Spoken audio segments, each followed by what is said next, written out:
Le temps effacera toutes les traces. Mais je saurai conjurer cela.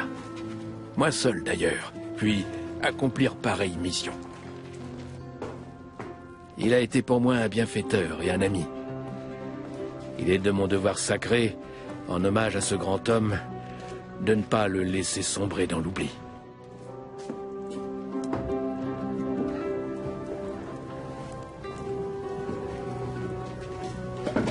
Bien des années se sont écoulées depuis ce mémorable jour de Noël où Charlemagne, mon roi, a été couronné empereur à Rome. Laudamus te, benedicimus te, adoramus te, glorificamus te. Le 25 décembre de l'an 800, Charlemagne est couronné empereur. Alors, à l'apogée de sa puissance, il règne sur un empire qui s'étend sur la majeure partie de l'Europe occidentale. Charlemagne est le souverain le plus puissant de son temps. Même le pape lui témoigne une déférence mêlée de crainte.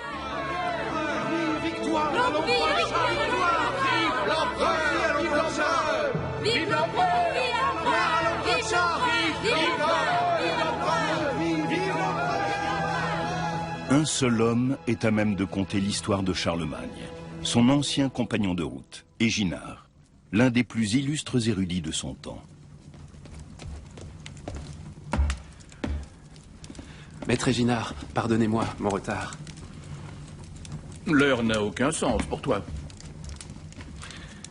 Il m'arrive de douter, Johannes, que tu sois à la hauteur de la tâche que j'entends te confier.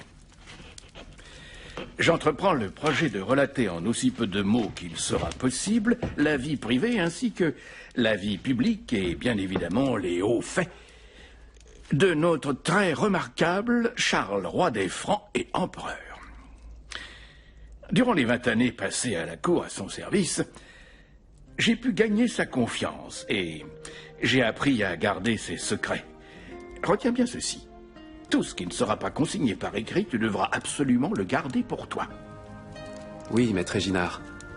Je ferai selon vos souhaits. Dictez-moi ce que je dois écrire. Cette œuvre portera le nom de Vita Caroli, la vie de Charles.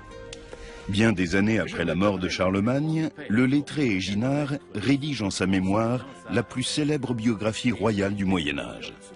Il y présente le souverain comme un être de lumière, un monarque surhumain. Je m'efforcerai de couper court aux digressions. Qu'en était-il vraiment? Quelle est la part de mythe et de réalité dans cet ouvrage?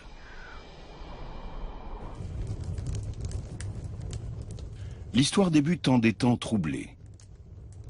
Pépin le Bref, le père du futur Charlemagne, entend devenir roi des Francs alors qu'il n'est pas l'héritier de la couronne.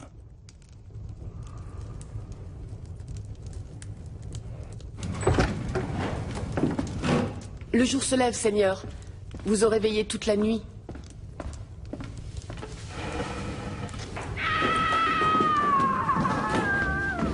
Pépin le Bref a de grandes ambitions et il espère avoir un fils afin de pouvoir fonder une dynastie. C'est un garçon. 4 longues années s'écoulent après le mariage de Pépin et Bertrade jusqu'à la naissance en avril 748 de leur premier fils, l'héritier tant attendu. Va annoncer la nouvelle à ton Seigneur.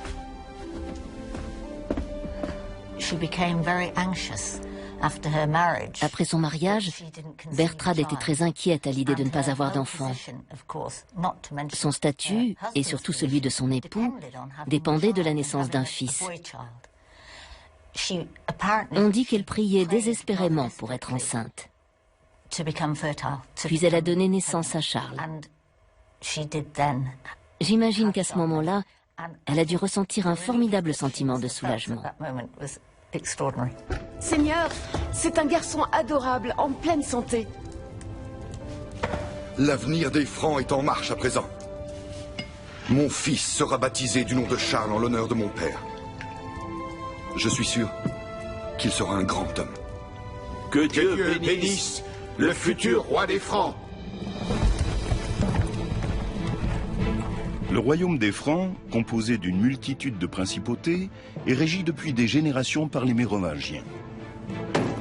Toutefois, Pépin le Bref, qui fait partie de la dynastie des Pépinides, dispose de bons arguments pour convaincre les princes de l'aider à renverser la dynastie des Mérovingiens.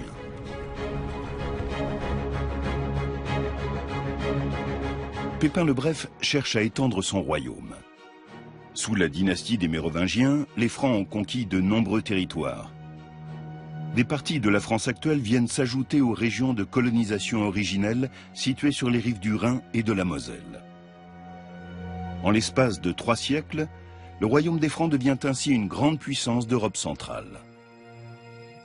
De votre côté, abbé Burkhard, que vous a-t-on dit? J'ai entendu toutes sortes d'échos contradictoires. Je ne sais si l'on peut s'y fier. De Neustrie vient une rumeur qui dit qu'en Bourgogne et en Alémanie, des princes veulent rejoindre les rangs de Pépin le Bref, notre roi. Je vous remercie d'être venu aussi promptement. Le nombre des transfuges ne cesse d'augmenter. Le roi Childéric n'a désormais plus que de rares partisans. Il n'y aura bientôt plus aucun obstacle à mon triomphe. Seulement, sans un puissant allié prêt à prendre mon parti, les opposants n'accepteront pas la défaite. Abbé Fulrad, abbé Burkhard, que diriez-vous d'une mission à Rome ?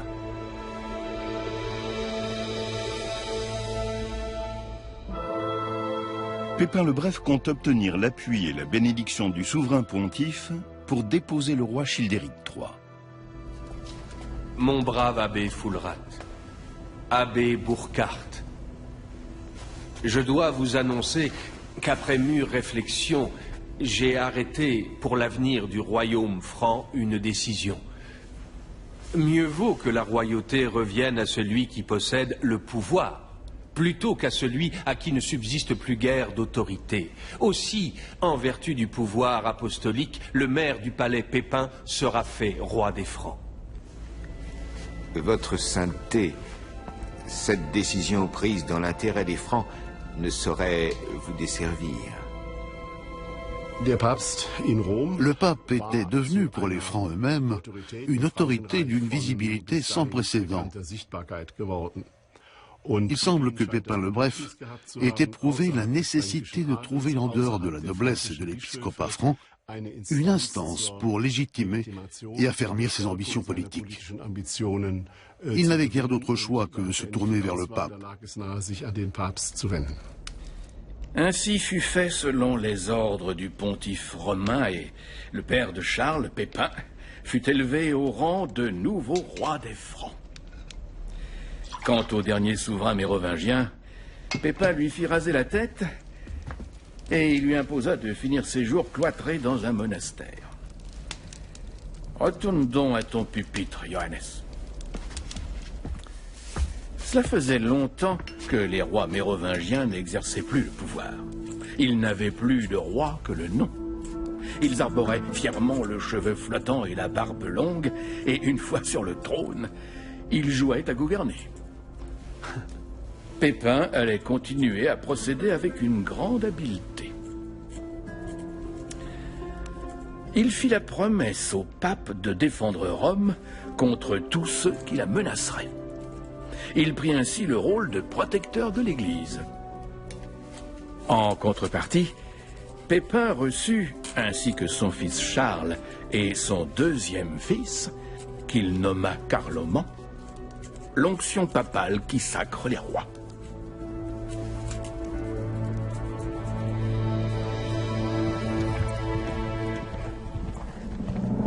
La nouvelle dynastie carolingienne compte désormais 2 héritiers au trône, Charles et son frère Carloman. Dans leur jeunesse déjà, ils se comportent comme des rivaux plutôt que comme des frères.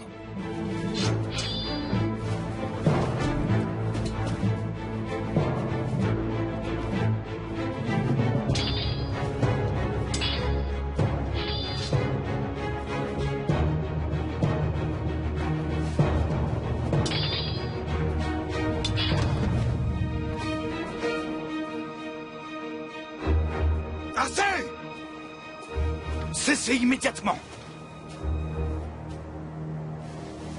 Carloman, le cadet, est plus adroit et remporte souvent les duels qu'il se livre. Charles ressent certainement ses défaites comme une humiliation.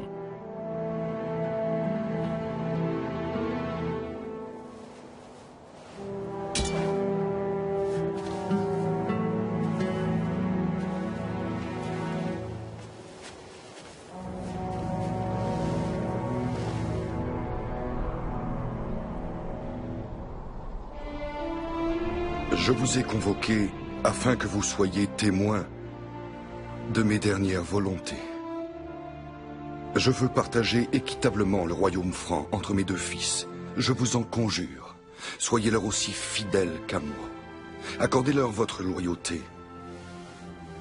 J'ai divisé le royaume ainsi. Toi, Charles, tu régneras sur le nord de la Neustrie et de l'Austrie, ainsi que sur l'Aquitaine occidentale. À toi, mon cher fils, reviennent l'Aquitaine orientale, la Bourgogne, la Provence, l'Alémanie, ainsi que le sud de la Neustrie et de l'Austrie. Cette décision est sans appel.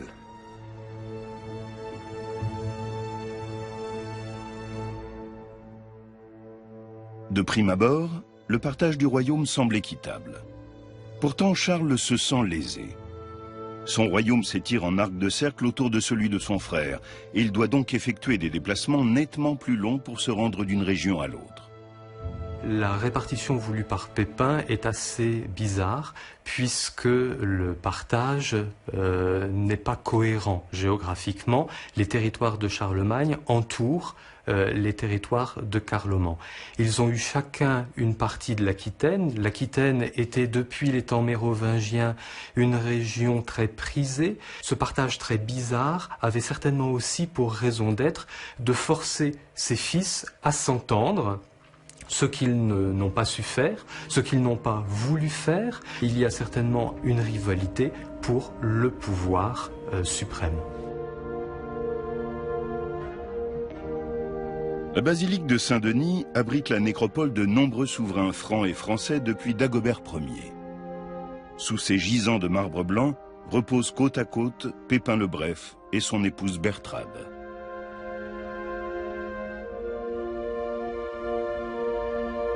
Lorsqu'il partage son royaume entre ses fils, Pépin le Bref est loin d'imaginer que cette décision sera lourde de conséquences. À la mort de Pépin le Bref, chaque frère régna sur la partie du royaume qui lui avait été attribuée par son père. Imagine un peu, ils choisirent le même jour pour les deux couronnements. Seulement, chacun d'eux avait choisi une église se trouvant dans sa partie du royaume. Et ensuite, eh bien, l'entente entre les deux frères finit de se dégrader et la paix ne fut maintenue qu'à grand-peine. Quand les festivités furent terminées, Charles et Carloman s'engagèrent dans la lutte pour l'hégémonie. Ah, mais n'était-ce pas aussi les femmes qui, à leur habile façon, semèrent la discorde?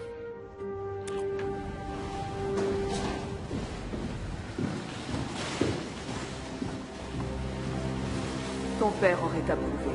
Cette famille est influente et riche. Ce mariage me vaudra le soutien des Bavarois et des Lombards. Cela renforcera mon royaume.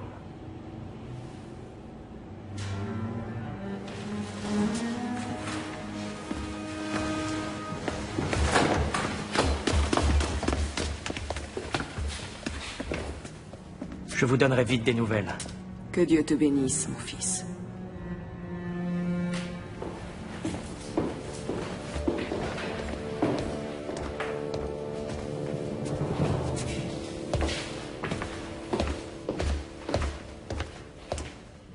Quelle est donc l'affaire qui revêt ton importance?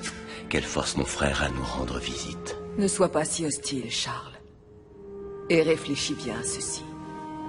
Tu as beau être souverain, le pouvoir ne t'est pas acquis. Tant que tu es de mon côté, mère, je n'ai pas à craindre mon jeune frère.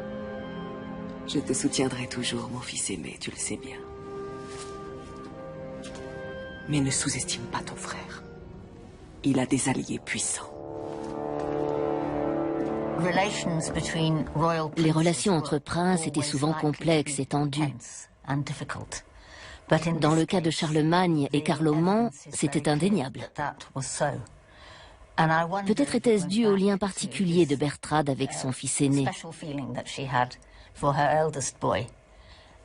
Elle a sans doute essayé de rétablir la paix entre ses deux fils lorsque les dissensions sont apparues au grand jour après la mort de leur père. Mais à mon avis, elle avait une préférence pour Charlemagne.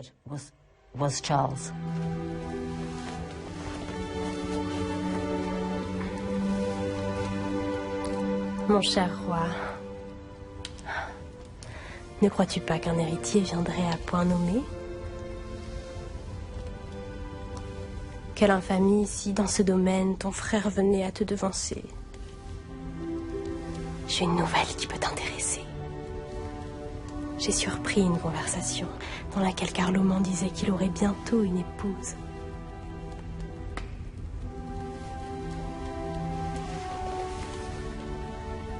Elle partage sûrement déjà ses nuits. Tais-toi.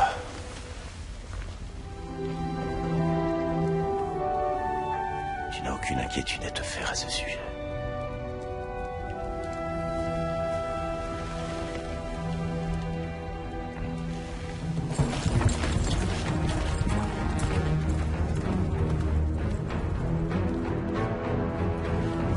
Seigneur, j'arrive des environs de Duasdif.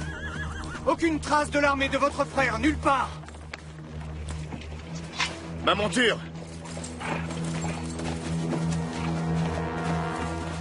Aux frontières du royaume, une révolte éclate en 769. En pareil cas, il est prévu que les deux frères unissent leurs armées pour affronter ensemble l'adversaire. L'Aquitaine, jadis conquise par le roi Pépin le Bref, se soulève contre l'occupant franc sous la conduite de Hunno, son ancien souverain. À Montcontour, situé à 500 km du foyer de la révolte, Charlemagne attend son frère, censé l'aider à réprimer le soulèvement. Mais Carloman n'est pas au rendez-vous. En allant affronter Hunno sans votre soutien militaire, votre frère se jettera dans la gueule du loup. Tel est le plan. Il fera front seul, comme le lui commande son honneur, et celui de feu notre père. Et qu'avez-vous l'intention de faire quand Charles aura perdu la bataille?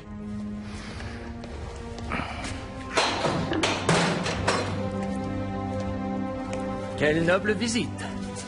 Mais que me vaut l'honneur? Aussi loin que remonte notre histoire, les rois francs ont fait front commun. Nous avons juré fidélité à cette loi sacrée. Ne t'en souviens-tu pas? Puisque cette loi te semble si sacrée, fais comme moi, mon cher frère. Renvoie tes soldats chez eux. Tu veux peut-être que nos sujets aient une raison de rire de nous. Tu m'avais promis ton soutien. N'as-tu pas de parole? Ma foi, j'ai bien réfléchi et je me suis ravisé. À ta santé, mon frère. Tu surmonteras bien cet outrage. Ignoble traître. Tu vois, Charles, tu pourrais me tuer, tu en as la force. Ce qui te manque le plus, c'est le courage.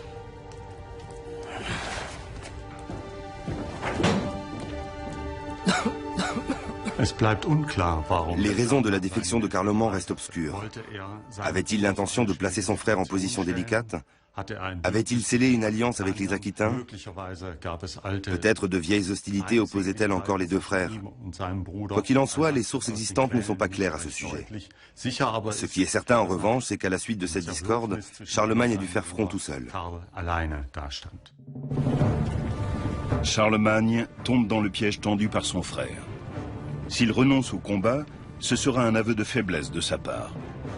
Mais affronter seul l'adversaire représente un risque considérable, car Charlemagne ne peut se permettre une défaite. Un roi ne reste roi que si la fortune des armes, et par là même Dieu, lui est favorable. Peut-être Charlemagne s'engage-t-il avec assurance dans cette aventure, car il dispose d'armes et de techniques tout à fait novatrices pour l'époque. C'est en tout cas ce que laisse penser un précieux document conservé à la bibliothèque de l'abbaye de Saint-Gall, l'une des plus anciennes et plus vastes bibliothèques monastiques au monde.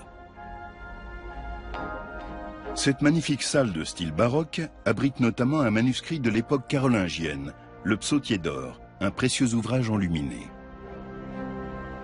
Les soldats francs y sont représentés lors d'une bataille, armés d'arcs et de flèches, d'épées et de boucliers. Pour se protéger, ils portent des cottes de mailles et des cuirasses à écailles, un équipement très sophistiqué pour l'époque.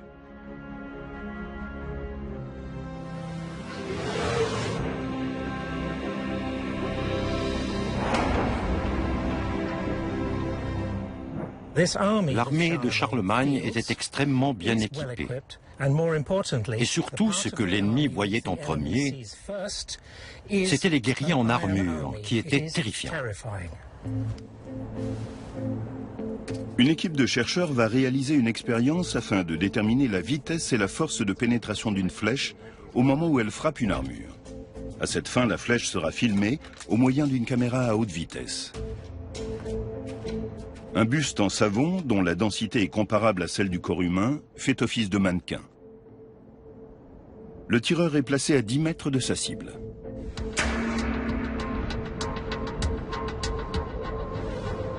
La caméra filme la trajectoire de la flèche à 3000 images par seconde. Jusqu'au moment où elle frappe le buste. Quelle est la vitesse de la flèche? D'après nos calculs, elle atteint 45 mètres à la seconde, ce qui correspond à 162 km/h. C'est rapide.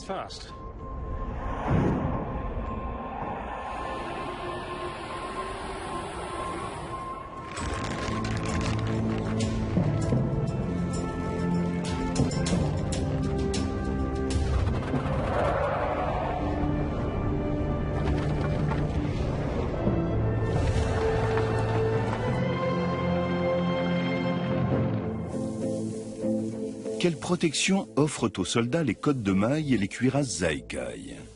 Est-ce là l'arme secrète de l'armée franque?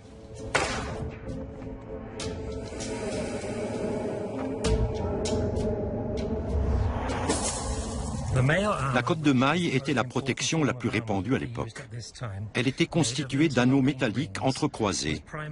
À l'origine, elle était conçue pour protéger les guerriers contre les épées et les lances. Comme l'ont montré nos expériences, elle n'était pas très efficace contre les flèches, même si elle pouvait en arrêter quelques-unes. Portée seule, elle ne suffit pas à arrêter une flèche. Mais elle absorbe si bien le choc que la pointe de la flèche est ensuite aisément amortie par le pourpoint, porté sous la cotte de maille. Les cuirasses Zaïkai, en revanche, offrent une protection remarquable, car elles font ricocher les flèches.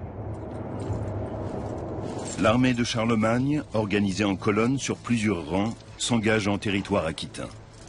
Galvanisés par la détermination sans faille de leur chef, les Francs se lancent à l'assaut des unités ennemies.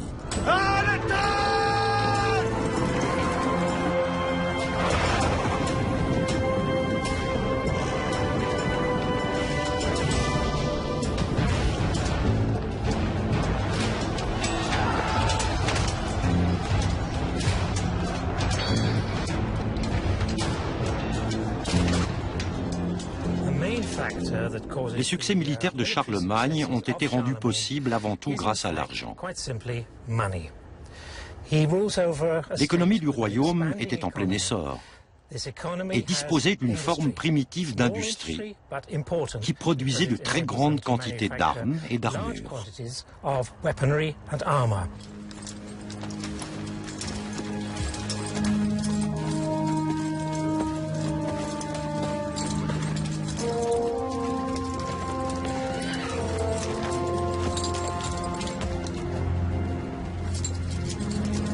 Seigneur! Seigneur! Vous avez un fils! Votre épouse vous a donné un fils! Nous avons un héritier! Nous serons les Francs! Toujours vainqueurs! Allez!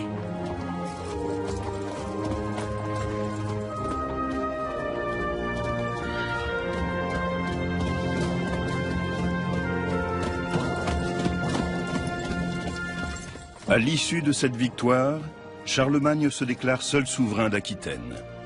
C'est ainsi qu'il annexe le territoire qui revenait à l'origine à son frère Carloman, à la suite du partage effectué par leur père.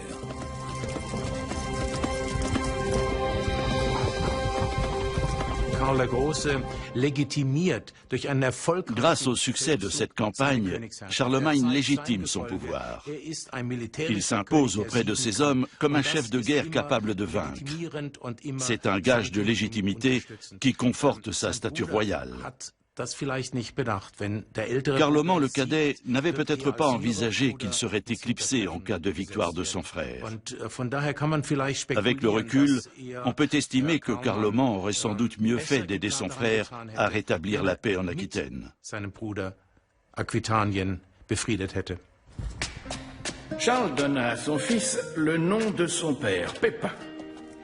Il était évidemment très heureux d'avoir pris cette avance sur son frère et de pouvoir montrer par ce geste sa suprématie. Seulement, à peine quelques mois plus tard, se produisit une ignominie. Carloman eut lui aussi un garçon comme premier-né et lui donna également le nom de Pépin.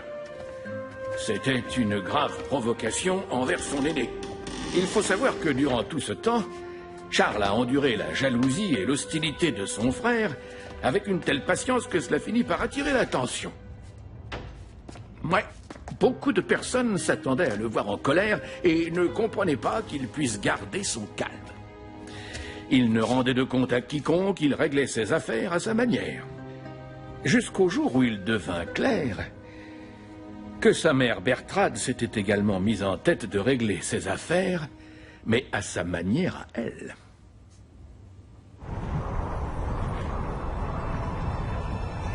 Bertrade, la mère de Charlemagne, entreprend dans le plus grand secret un voyage en Italie.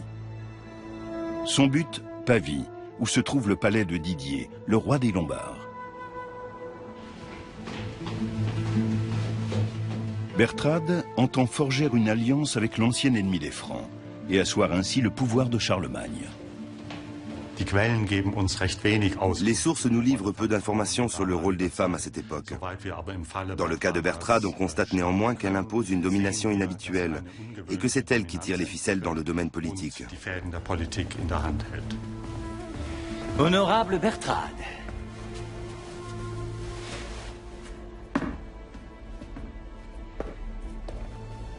Si je puis me permettre, je trouve que vous êtes une femme d'une stature remarquable. Je vous remercie, cher roi Didier. Voilà qui ouvre agréablement notre rencontre. Sachez-le, nous ne cessons pas d'être surpris par la distance entre les fiers rois de Lombardie et le royaume des Francs. Il serait peut-être temps d'initier un rapprochement. Je vous en prie, laissez-moi vous présenter ma fille Désirée. Charlemagne doit épouser la princesse Désirée afin de sceller l'alliance avec les Lombards. Le royaume de Carloman sera ainsi enclavé au milieu des possessions de son frère et pourra être contrôlé depuis le nord, l'ouest et le sud. C'est en tout cas la stratégie initiale de Charlemagne. Toutefois, le pape Étienne III voit d'un œil méfiant une alliance entre les Lombards, ennemis jurés de Rome, et les Francs, qui étaient jusque-là les protecteurs de l'Église. Le pape voit même dans la manœuvre de Bertrade la main du diable. Il décide d'écrire sur le champ au roi des Francs. Dès le paradis, Satan a agi par l'entremise d'une femme. Quand il a voulu que la loi divine soit violée, une fois encore, il recourt au même stratagème. Cette idée de mariage lui a été soufflée par le démon. Le noble et sublime peuple franc ne peut certainement pas se compromettre en s'unissant à ces Lombards perfides. C'est au nom de Saint-Pierre lui-même que je conjure Charles, roi des Francs, par l'épouvantable jour du jugement dernier, de renoncer à épouser la fille du roi de Lombardie. En dépit de l'opposition du pape, Bertrade parvient à ses fins. Charlemagne répudie sa femme, Himiltrude, qui, comme le veut la coutume en ces temps-là, est bannie et envoyée dans un couvent pour le restant de ses jours. On sait malheureusement peu de choses à son sujet. On ignore notamment de quelle famille elle était issue, même si on peut supposer que cette famille n'était pas très puissante. En effet, on n'a pas connaissance de protestation à la suite de cette répudiation, alors même que Himiltrude avait donné un fils à Charlemagne. Ce fils prénommé Pépin deviendra Pépin le Bossu. Après la répudiation de Himiltrude, on ignore ce qu'il est advenu d'elle, car les sources passent cette question sous silence.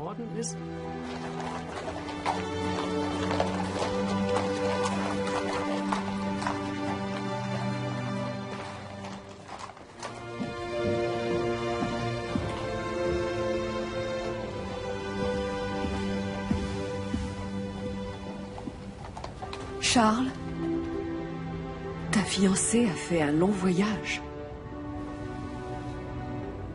Elle voudrait te présenter ses hommages.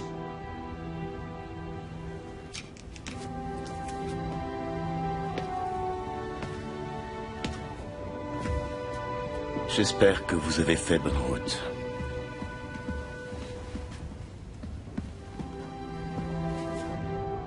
Je vous attends pour le dîner.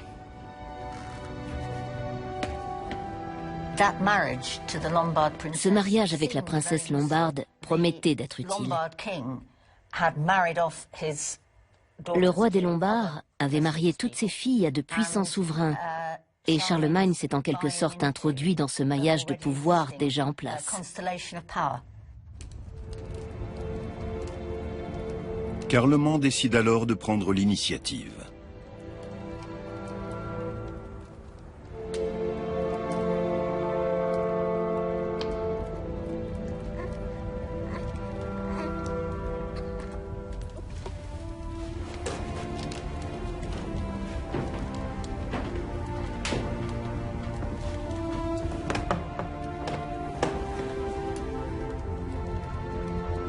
Je sais ce qu'il me reste à faire. Notre deuxième fils recevra le saint baptême du pape en personne. J'enverrai dès demain une requête à Rome.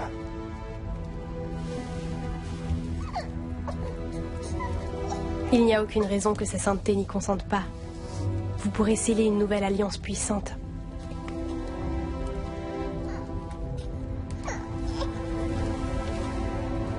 Mais Charles, et je ne te parle pas de Bertrade, ne voulait pas que se forme une alliance entre Carloman et le pape Étienne III. Et il réussit à l'empêcher. Ou plutôt, sa mère, devrais-je dire. Une fois de plus, Bertrade tira les ficelles et intrigua à sa manière. Tant et si bien que le pape finit par se ranger à son avis. Cela aurait plongé Carloman dans une si grande fureur qu'il aurait été jusqu'à envisager de mener ses troupes jusqu'à Rome. Jusqu'à la ville de Saint-Pierre, prince des apôtres, il voulait l'attaquer? C'est exact. Il aurait alors été impossible d'éviter que n'éclate la guerre fratricide qui couvait depuis longtemps. Seulement, la Providence en décida autrement. Les voies du Seigneur sont parfois réellement impénétrables.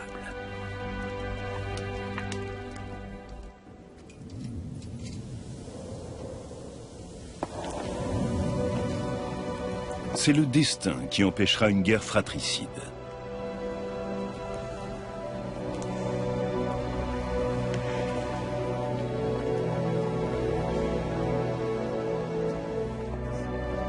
À l'âge de 20 ans à peine, Carloman meurt dans des circonstances mystérieuses.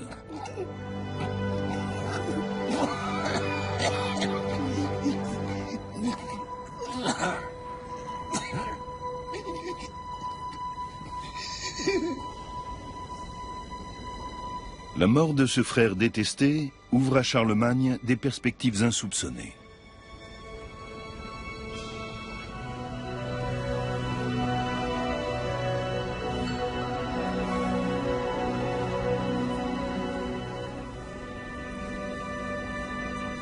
Promets-moi de bien veiller sur la vie de nos deux fils. Méfie-toi de mon frère comme de la peste. Ne le laisse pas leur extorquer la couronne de notre lignée.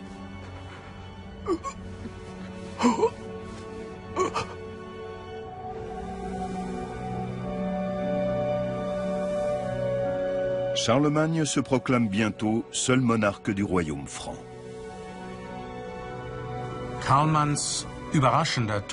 La mort inattendue de Carloman a été providentielle pour Charlemagne. Pour ma part, je ne suis pas certain que ce décès soit tout à fait naturel. Mais les spéculations sont une des facettes du travail des historiens. En l'occurrence, les sources sont les récits de témoins qui, dans ce cas précis, ne livrent aucun indice quant à une quelconque intervention de Charlemagne dans la mort de son frère.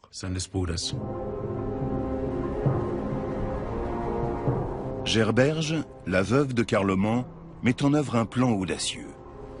Afin de soustraire ses fils à l'emprise de Charlemagne, elle décide de franchir les Alpes et de se réfugier à la cour de Didier, le roi des Lombards.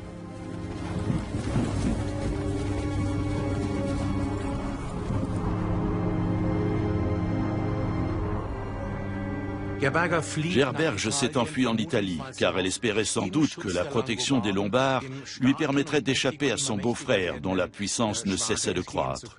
Mais elle s'est trompée sur toute la ligne. 2 ans après, Charlemagne s'est lancé à la conquête du royaume lombard, et dès lors, tout espoir était perdu pour les héritiers de Carloman.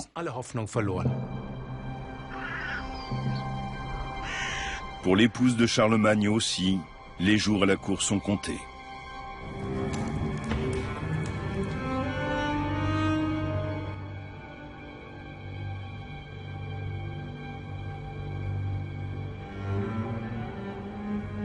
Où donc est ton épouse? Elle a partagé ma table trop longtemps. C'était une erreur.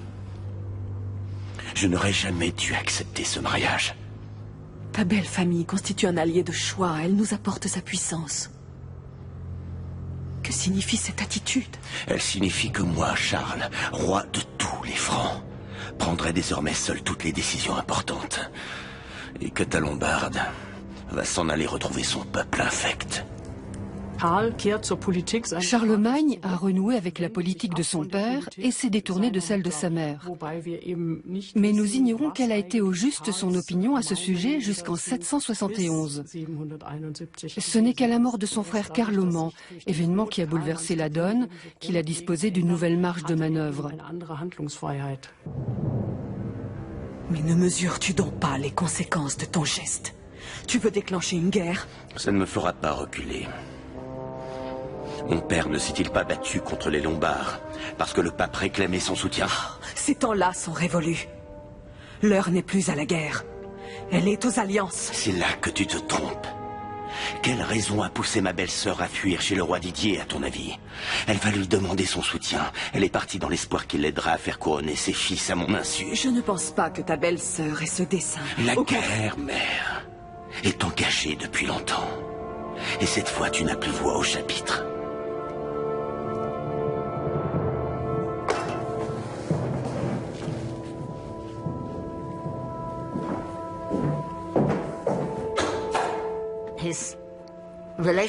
Les relations de Charlemagne avec l'Italie étaient en train d'évoluer. Il avait l'intention de sceller une alliance avec la papauté et donc de rompre avec les Lombards. De plus, il voulait se remarier avec une femme issue de l'aristocratie franque, ce qui était plus normal qu'un mariage avec une étrangère. Il projetait de s'unir à une famille puissante qui lui apporterait un soutien militaire et politique.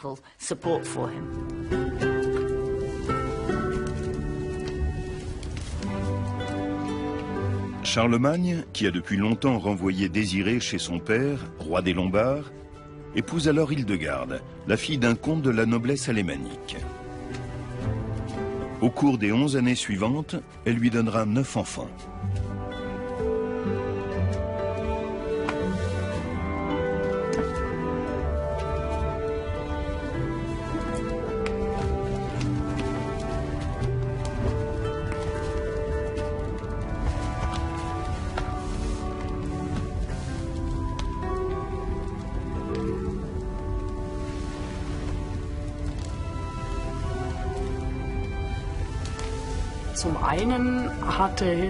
Hildegarde avait de la famille dans l'ancien royaume de Carloman.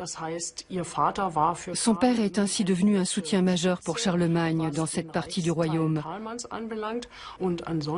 Par ailleurs, Hildegarde, qui avait alors 14 ans, avait sans doute un charme tout particulier, car elle est parvenue à s'attirer les faveurs de ceux qui s'étaient opposés à son union avec Charlemagne. C'était une reine très appréciée qui a su s'imposer à la cour, pour autant qu'on puisse l'affirmer. Didier, le roi des Lombards, entend bien répondre à l'humiliation que lui a infligée Charlemagne. Il se rend à Rome auprès du pape pour y jouer sa dernière carte. Votre sainteté, je suppose que vous avez entendu parler des mésaventures des fils de Carloman. Vous parlez du fait que notre impétueux franc, sauf votre respect, a pris de court ces infortunés garçons en les précédant sur le trône? Charles a usurpé la couronne qui leur revenait. Et alors? Quel rôle croyez-vous que je puisse jouer dans cette partie? Votre sainteté, avec tout le respect que je vous dois, il n'y a que vous qui ayez le pouvoir de légitimer la couronne dont s'empare un souverain. Je vous en prie, sacrez chacun de ses enfants successeurs de Carloman. Ils sont ses fils. Oui, et on m'a averti également qu'ils étaient sous votre protection. Vous espérez peut-être en tirer quelque avantage. Fort bien. Je vais donc y réfléchir. Une telle décision demande du temps. En envisageant de faire reconnaître par le pape les fils de feu Carloman comme héritiers légitimes au trône, Didier a provoqué Charlemagne. Pour ce dernier, une telle provocation était intolérable, car il aspirait, depuis la mort de son frère, à être l'unique souverain du royaume des Francs. Le fait que le pape puisse conférer à d'autres prétendants un titre légitime au trône franc a certainement convaincu Charlemagne de passer à l'attaque.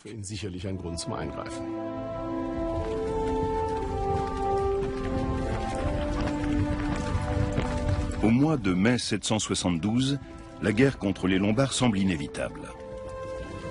Cependant, l'attitude de Charlemagne envers ses neveux irrite de nombreux princes du royaume. Lorsque le roi des Francs procède à l'inspection annuelle de ses troupes, la situation est tendue. Prince Gérold, le fidèle vassal de mon défunt frère. Le vôtre désormais par la volonté de Dieu. Et aussi mon nouveau beau-frère. Allons, venez. Nous n'avons pas de temps à perdre.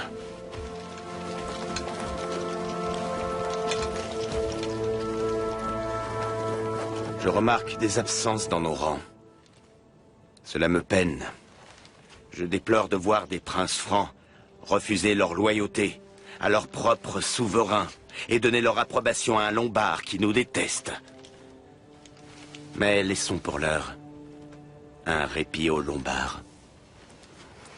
Allons plutôt nous occuper des Saxons. Quand Charlemagne a répudié son épouse lombarde, il savait que cela entraînerait une guerre contre les Lombards. Mais il savait aussi que dans ses propres rangs, du fait de sa mère, des voix s'élevaient contre l'idée d'une campagne en Lombardie. Il lui a fallu d'abord surmonter cette résistance avant de pouvoir lancer une offensive contre les Lombards. En bon roi guerrier, il a mis cette période à profit pour organiser une campagne contre les Saxons. Car un roi à l'époque devait sans cesse faire la guerre. C'était sa principale occupation.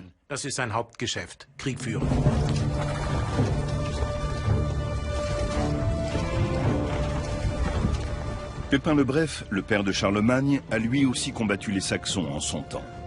À présent, son fils reprend le flambeau. Les Saxons multiplient depuis des années leurs incursions dans le nord du royaume. Charlemagne se révèle plus radical que son père.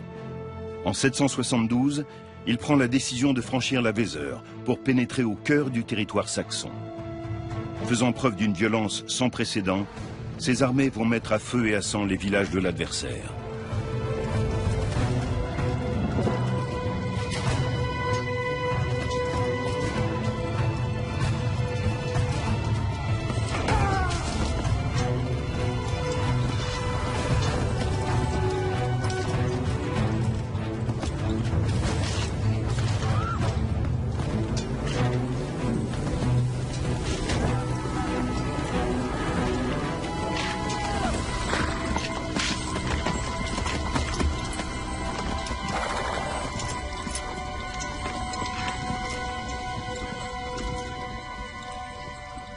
À la différence des Francs, les Saxons n'étaient pas chrétiens et n'étaient donc pas baptisés.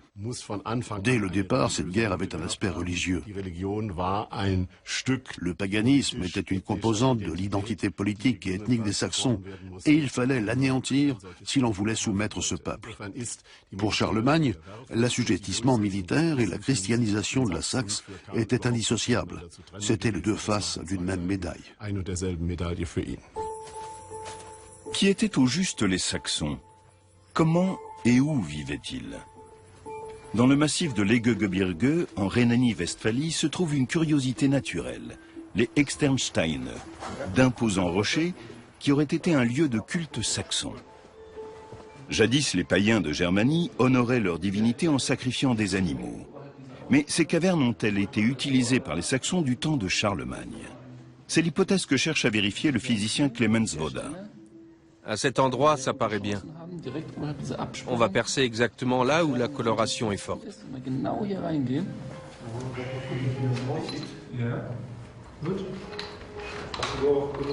Les chercheurs ont découvert ici des traces d'incendie. Reste à déterminer à quelle époque on a fait du feu dans cette caverne. Clemens Voda espère que la datation par luminescence de l'échantillon prélevé pourra apporter une réponse à cette question. C'est l'échantillon? Oui, ça paraît prometteur.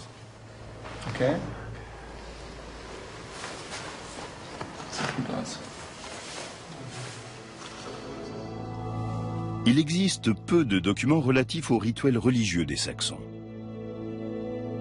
On sait toutefois que dans tous les cultes païens, le feu était sacré, tout comme le sang des bêtes sacrifiées, avec lequel les prêtres tentaient d'apaiser la colère des dieux.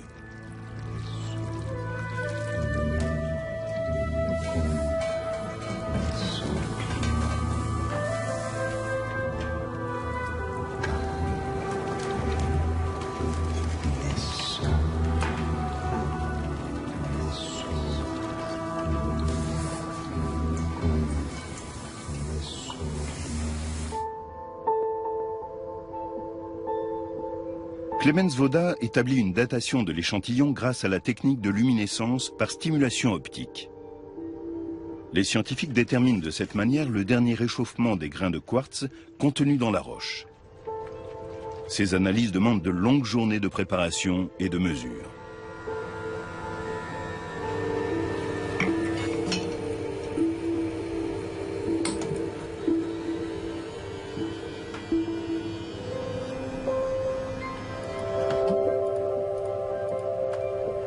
Les résultats indiquent la présence de feu dans ces cavernes au cours d'une période comprise entre les 8e et 16e siècles, donc déjà au temps des guerres entre Francs et Saxons.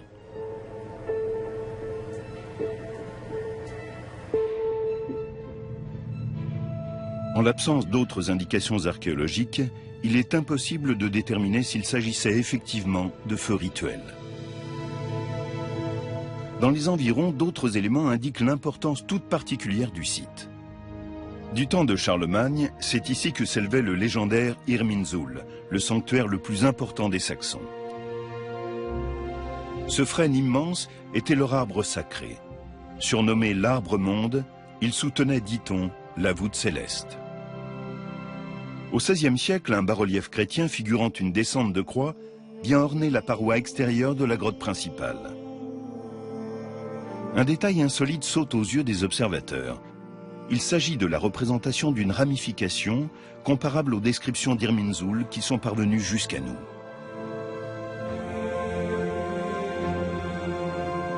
Ce bas-relief indique-t-il qu'ici se trouvait jadis l'illustre sanctuaire des Saxons? Cela expliquerait les efforts acharnés de Charlemagne pour soumettre ce territoire. Celui qui dominera ce sanctuaire dominera aussi les Saxons. C'est du moins ce qu'espère Charlemagne.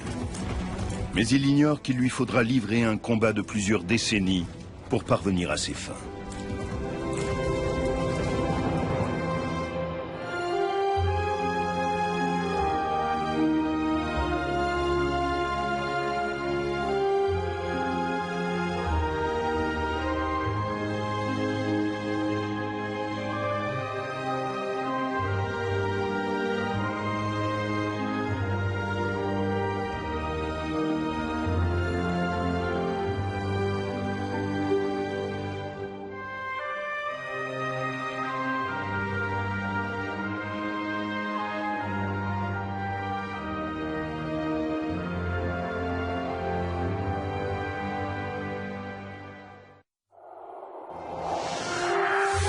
Dans un instant, le coup de génie de Charlemagne pour mettre un terme à 33